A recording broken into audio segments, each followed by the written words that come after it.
तेलंगाना में आज टेट के नतायज कर दिए गए जारी। वज़ीर आला रेवंत रेड्डी ने नतायज जारी किए। पेपर 1 में 85,996 उम्मीदवार और पेपर 2 में 1,50,491 उम्मीदवारों ने शिरकत की। पेपर 1 में 67.13% और पेपर 2 में 34.18% उम्मीदवार कामयाब हुए।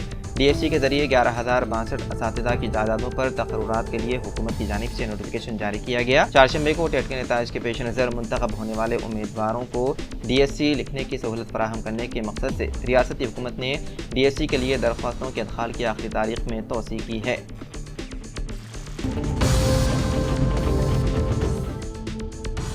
तेलंगाना भर में आज से स्कूलों में तालीमी साल का आगाज़ हो चुका है। तलबा की सलामती को यकीनी बनाने के लिए महकमे ट्रांसपोर्ट के अहदेदारों ने मुख्तलिफ मकामात पर स्कूल बसों की जांच की। महकमे के अहदेदारों की जानिब से बसों की fitness, insurance, permit, driving licence, fire safety kit, first aid kit की जांच की गई। हैदराबाद के मदाफाती इलाके राजेंद्र नगर में स्कूल बसों की जाँच की गई। RTA के अहदेदारों ने LB नगर के NTR नगर और नागौल में स्कूल्स और कॉलेजेस की बसों की बड़े पैमाने पर जाँच की गई। अहदेदारों ने फिटनेस, फायर सेफ्टी और RTA के कवानीन पर अमल न करने वाली स्कूल बसों के मालिकीन के खिलाफ मुकदमा दर्ज किया। अहदेदारों ने बताया है कि इस मुहिम का मकसद तलबा के तहफ़्फ़ुज़ को यकीनी बनाना है। उन्होंने स्कूल इंतज़ामिया को मशवरा दिया कि बच्चों के मफाद में उन स्कूल बसों में फ़िटनेस को यकीनी बनाया जाए।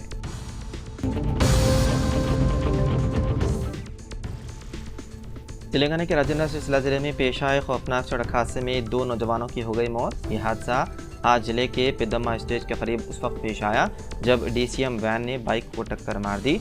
इस हादसे में शेख अब्दुल और सैयद चांद मौके पर ही जाँ बहक हो गए। कामरेड्डी जिले के मालूपली के रहने वाले ये दोनों विमलवाड़ा की सिमत अपनी बाइक पर जा रहे थे कि पिदम्मा स्टेज के करीब ये हादसा आया पेश।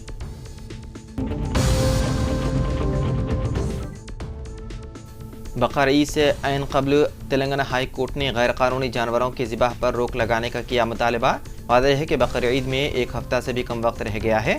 हैदराबाद और मुल्क के दीगर हिस्सों में 17 जून को ईद मनाई जाएगी। ऐसे में तेलंगाना हाई कोर्ट ने जानवरों के गैर कानूनी ज़िबाह को रोकने के लिए इक़दाम करने का मुतालबा किया। ये मुतालबा गौ ज्ञान फाउंडेशन की तरफ से दायर दरख्वास्त की समाअत के दौरान किया गया। पिटीशन में जानवरों की नक़्ल हमल और ज़िबाह से मुताल्लिक़ क़वानीन पर अमल दरामद को यकीनी बनाने के लिए हिदायत का मुतालबा किया गया है। जम्मू कश्मीर में 72 घंटों के दौरान 3 मिलिटेंट हमले, सूबे भर में हाई अलर्ट कर दिया गया जारी। जम्मू सूबे में बढ़ते हुए मिलिटेंट हमलों के पेश नज़र हाई अलर्ट जारी किया गया। गुज़िश्ता 72 घंटों के दौरान जम्मू सूबे में 3 बड़े मिलिटेंट हमले हुए, जिनमें 9 यात्री, 1 CRPF जवान जबकि 35 यात्री, 5 सिक्योरिटी फोर्सेस के एहलकार जख्मी हुए। कठुआ में सिक्योरिटी फोर्सेस की जवाबी कार्रवाई में एक अदम शनाख्त मिलिटेंट भी मारा गया।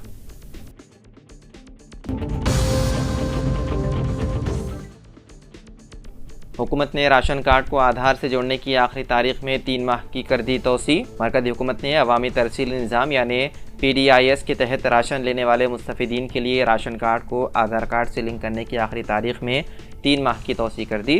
Central food and public distribution department के एक नोटिफिकेशन में कहा गया कि सारिफीन अब 30 सितंबर साल 2024 तक राशन कार्ड को आधार से जोड़ सकते हैं। साबिक़ा नोटिफिकेशन में इसके लिए 30 जून साल 2024 तक का वक्त दिया गया था। इंडिया ब्लॉक में मजीद एक फ़र्द का इजाफा। रुकन पार्लियामेंट मोहम्मद हनीफा ने राहुल गांधी से मुलाकात करते हुए हिमायत का किया ऐलान। इंतखाबी नताइज के ऐलान के बाद BJP की क़यादत में NDA ने मरकज़ में हुकूमत तो बना ली है, लेकिन दूसरी जानिब इंडिया अलायंस का कबीला भी आहिस्ता आहिस्ता बढ़ता जा रहा है।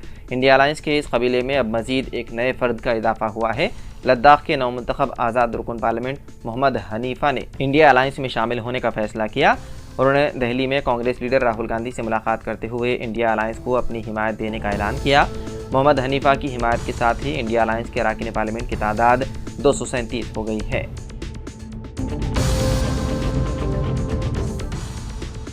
तेलुगुदेशम के सरबराह एन चंद्रबाबू नायडू ने आज चौथी मरतबा आंध्र प्रदेश के वज़ीर आला के तौर पर हलफ ले लिया। वज़ीर आज़म मोदी, मरकज़ी वज़ीर दाखिला अमित शाह, मरकज़ी वज़रा व कई दूसरे नुमाइंदों ने हलफ बर्दारी तकरीब में शिरकत की। अमित शाह और JP नड्डा तकरीब में शिरकत के लिए मंगल की शाम ही हैदराबाद पहुँच गए। कबल अज़ीं मंगल को TDP और NDA MLAs ने नायडू को अपना रहनुमा मुंतखब किया। उसके बाद NDA रहनुमाओं की दरख्वास्त के बाद गवर्नर एस अब्दुल नदीर ने मंगल को नायडू को हुकूमत बनाने की दावत दी। बाद में नायडू ने राजभवन में गवर्नर से मुलाकात की। चंद्रबाबू नायडू ने विजयवाड़ा के मदाफात में केसरापल्ली में गन्नावरम हवाई अड्डे के सामने मेधा IT पार्क के करीब हलफ लिया। नायडू के साथ दीगर कायदीन ने भी हलफ लिया, जिनमें जनसेना के सरबराह पवन कल्याण और नायडू के बेटे नारा लोकेश व TDP आंध्र प्रदेश के रहनुमा अच्चन नायडू शामिल हैं। बताया जा रहा है कि पवन कल्याण को रियासत का नायब वज़ीर आला बनाया जाएगा।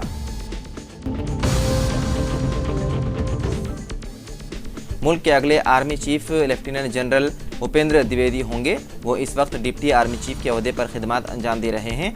मौजूदा army chief general Manoj Singh Pande 30 जून को रिटायर हो रहे हैं। उन्हें 31 मई को रिटायर होना था, लेकिन हुकूमत ने उनकी मुद्दत मुलाजिमत में 1 माह की तोसी कर दी थी।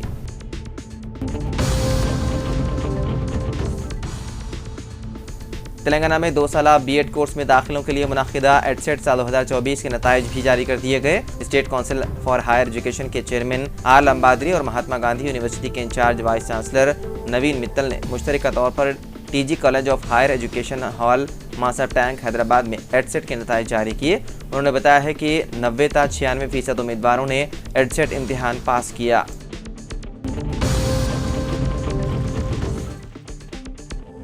फ़लस्तीनियों से इजहार एकजहती के लिए जमात इस्लामी हिंद तेलंगाना की जानिब से 12 जून चारशंबे की शाम नुमाइश मैदान पर जलसे आम आमतुल मुस्लिमीन से कसीर तादाद में शिरकत करने और जलसे को कामयाब बनाने की अपील की। फ़लस्तीनियों से इजहार एकजहती और इसराइल की बर्बरियत के खिलाफ जमात इस्लामी हिंद तेलंगाना की जानिब से 12 जून साल 2024 बरोज़ चारशंबा बाद नमाज़ मगरिब शाम 7 बजे से नुमाइश मैदान नामपल्ली में जलसे आम मुनक़िद किया जा रहा है। जलसे आम से मुख्तलिफ मकातिब फ़िक्र के उलमाए कराम, कायदीन, अज़ाइम व दानिशवरान मिल्लत खिताब करेंगे और सदाए एहतजाज बुलंद की जाएगी।